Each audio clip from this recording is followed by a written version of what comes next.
So in this video, I will show how we connect our aquastat, the primary control on the board. So as you see here, we have our safety switches coming through the line voltage. The line voltage supplies power to the primary control through the hot line and to the aquastat. Uh, the limit, instead of being controlled by hot power, it is going to B1 on the aquastat over here. You can see it's labeled B1. The motor, ignition, and oil valve is connected as is, purple and blue and orange. So this is what we had before. I have my thermostat connected to the aquastat, and the thermostat here is jumpered.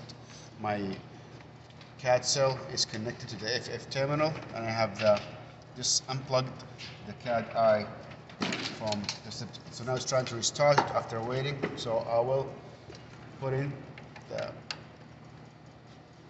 simulation of flame. The flame is showing, and I'm calling for heat. So the motor, ignition, and oil valve started. The ignition will drop, and we keep the motor and oil valve open. The aquastat is starting to check the water temperature. So the low limit is 120 and the high limit is 160. So I have a water cup here where the temperature is around 190, almost boiling. I will start to heat the water, and once we reach 120, we will have the circulator running. Usually this bulb will be inside the water tank to heat, so it will be sensing the water temperature. So we'll wait until it goes up. So the circulator fan came up, and I will increase the high limit to 180 because I do have 180 temperature in here. Okay, if I decrease the low limit to 160,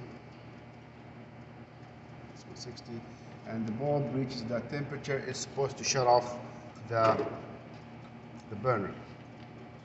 But I don't know if this is reading the right temperature, but it should turn off at some point. Oh, I have a very high differential, so I can lower that to 10 degrees. See, it turned off. The circulator will stay on until the heat is satisfied. So we satisfy the heat, it should shut off. If I turn on the heat by itself, as long as the water is between limits, it will turn on.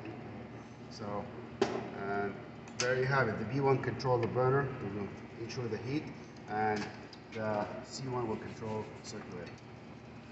That's all.